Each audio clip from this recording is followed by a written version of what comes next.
The Thief of Always, Chapter 17. Cook, Cat, and Coffin. "Great to have you back, boy," Rictus said, his smile as wide as ever. "I told you everyone you wouldn't be able to stay away. Nobody believed me. He's gone, they said. He's gone. But I knew better." He started to wander towards Harvey. "I knew you wouldn't be satisfied with a little visit. Not with so much fun still to be had." "I'm hungry," Wendell whined. "Help yourselves," Rictus grinned. Wendell was off at a sprint into the kitchen. "Oh boy, oh boy, oh boy," he cried. "Look at all this food." Harvey didn't reply. "Aren't you hungry?" Rictus said, raising an eyebrow high above his spectacles. He cupped his hand behind his ear. "That sounds like an empty belly to me." "Where's Mrs. Griffin?" Harvey said. "Oh, she's around," Rictus said mischievously. "But she's getting old. She takes to her bed a good deal these days, so we laid her down somewhere safe and sound." As he spoke, there was a mewing sound from the living room, and there at the door stood Stew Cat. Rictus scowled. "Get out of here, pussy," he spat. "Can't you see we're having a conversation?" But Stew Cat wasn't about to be intimidated. She sauntered over to Harvey, rubbing herself against his legs. "What do you want?" Harvey said, going down on his haunches to stroke her. She purred loudly. "Hey, that's fine and dandy," Rictus said, putting off his anger in favor of a freshly polished smile. "You like the cat. The cat likes you. Everybody's happy." "I'm not happy," Harvey said. "And why's that?" "I left all my presents here, and I don't know where." "No problem," said Rictus. "I'll find 'em for you." "Would you do that?" Harvey said. "Sure, kid," said Rictus, persuaded that his charm was working again. "That's what we're all here for, to give you whatever your heart desires." "I think maybe I left them up in my bedroom," Harvey suggested.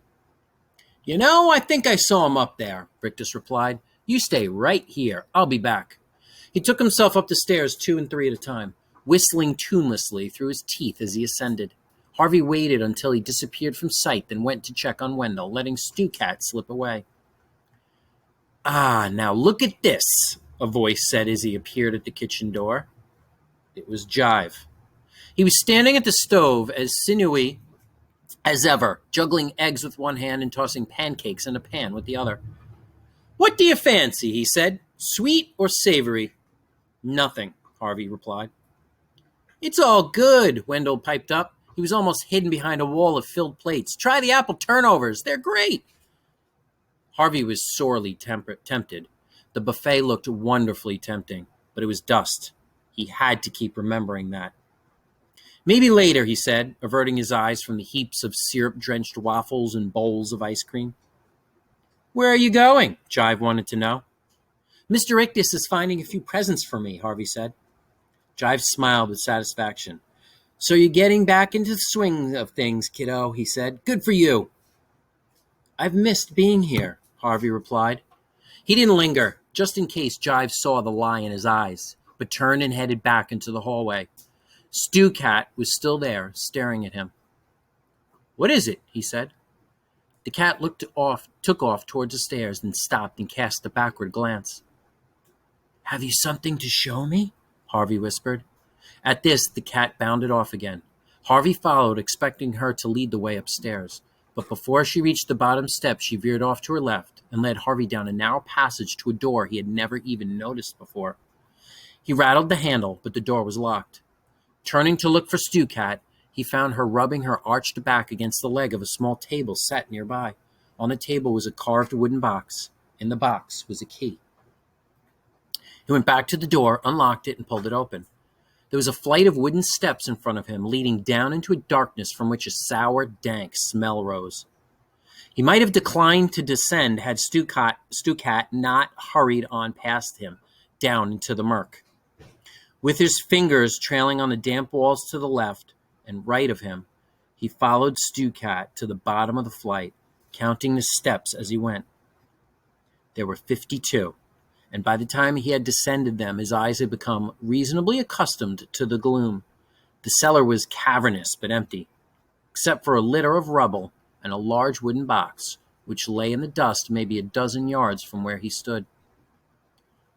"What is it?"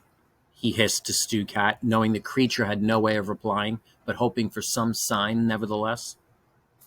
Stu Cat's only answer was to run across the floor and leap nimbly up onto the box, where it began to claw at the wood. Harvey's curiosity was stronger than his fear, but not so much stronger that he dashed to pull off the lid. He approached as though the box were some sleeping beast, which for all he knew it was. The closer to it he got, the more it resembled a crude coffin. But what kind of coffin was sealed with a padlock? Was this where Karna had been laid, perhaps, after the beast had dragged its wooden body back home? Was he even now listening to Stu Cat scratch on the lid, waiting for release? As he came within a yard of the casket, however, he laid eyes on a clue to its contents, an apron string left hanging out of the box by whoever had locked it. He knew of only one person in the house who wore an apron. "Mrs. Griffin," he whispered, digging his fingernails under the lid. "Mrs. Griffin, are you in there?" There was a muffled thump from inside. "I'm going to get you out," he promised, hauling on the lid as hard as he could. He didn't have the strength to break the lock. In desperation, he began to search the cellar, looking for some tool or other, and found himself 2 sizable stones. Hefting them, he turned to the casket. "This is going to be noisy," he warned Mrs. Griffin. Then, using one stone as a kind of chisel and the other as a hammer, he assaulted the lock. Blue sparks flew as he struck at the metal, but he seemed to be making no impression until, all of a sudden, the lock gave a loud crack and fell to the ground. He paused for a moment, a feather of doubt brushing his brow. Suppose it was Karna's coffin. Then he threw the rocks aside and hauled off the lid.